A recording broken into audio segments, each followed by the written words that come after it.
In the previous video, I shared how you can use the course outline template to make an awesome outline that will help you build slides for your presentation-based course. From here, you could either begin the process of building your slides, or you could write out scripts for your lessons. But which one should you choose? I understand you've already made a lot of choices today. What pants to wear, what to eat for breakfast, whether or not to watch this video. I'm going to make it easy for you. Write your scripts first. I'm going to go into the why and the how in just a moment. Let's get into it. Hello creators, I'm Ben Tilson from Podia, where we empower creators like you to make a living doing what you love. When making a presentation-based online course, I recommend writing scripts for your lessons before you build any of your slides. And here's why.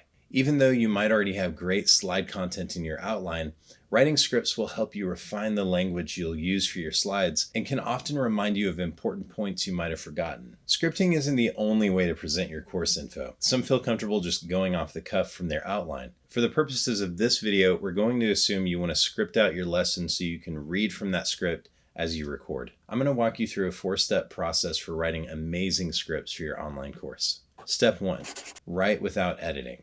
This is probably one of the hardest things to do, but it's essential to the writing process. Following your outline, you want to go through point by point and write out how you would present the information as if you were talking to a single person sitting right in front of you. You'll be tempted to delete and rewrite, but just try to keep going. You can edit later. This step is about getting into a state of flow and letting your thoughts and ideas flow freely onto the page. If you find it difficult to keep typing without editing, get some pliers and just remove the backspace key from your keyboard. Don't do that. It takes practice. When you feel the urge to delete and rewrite a sentence, push yourself to do another take. Go ahead and write the sentence again, but keep the first one. When you go back to edit, you can decide what you want to keep and what you want to toss. The more you practice doing this, the more you give your brain permission to take over your fingers and let the words flow. Step 2, rewrite for pacing. This is an important step to consider, especially for presentation-based courses. When your course is presented in slides, it's important for the pacing to be consistent so you don't linger on a single slide for too long while you're talking in the background.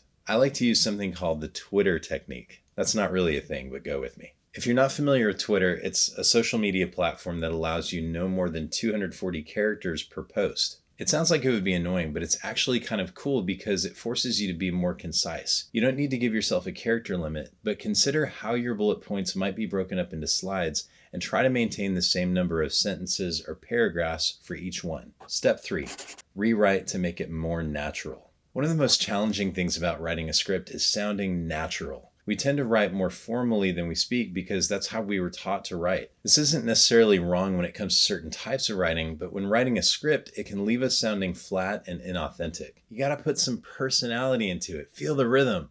Unleash the tiger. Here's a simple exercise you can do to make your script sound more natural. Read what you've written out loud. In most cases, you can tell where you might be phrasing something in a way you wouldn't normally say it, or using words you don't normally use. As you read aloud, edit the script to make it sound more like you. If it helps, ask someone you trust and who knows you well to have a reading session with you. Not only can they point out where your wording might sound inauthentic, but they can also let you know where you don't sound natural in your delivery. Step 4, format for delivery. Now you've got a script that's well written, perfectly paced, and authentically you. If you want to give yourself an edge when it comes to recording that script, use formatting to help you in your delivery. There are a lot of different ways you can format your script, but I'll walk you through some of the things I do. Use title text for section titles. When I see title text, it reminds me to take my time and put some space around the title of the section I'm about to record.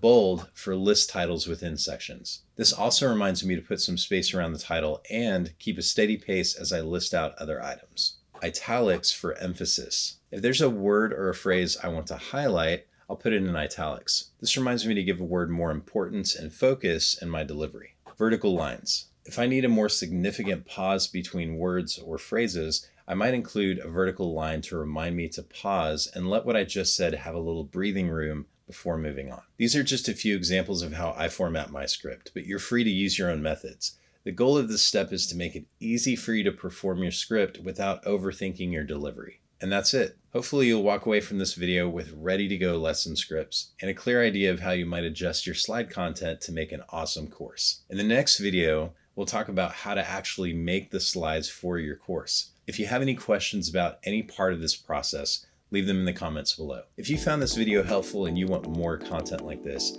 click the subscribe button and hit the notification bell so you'll be sure not to miss any future videos.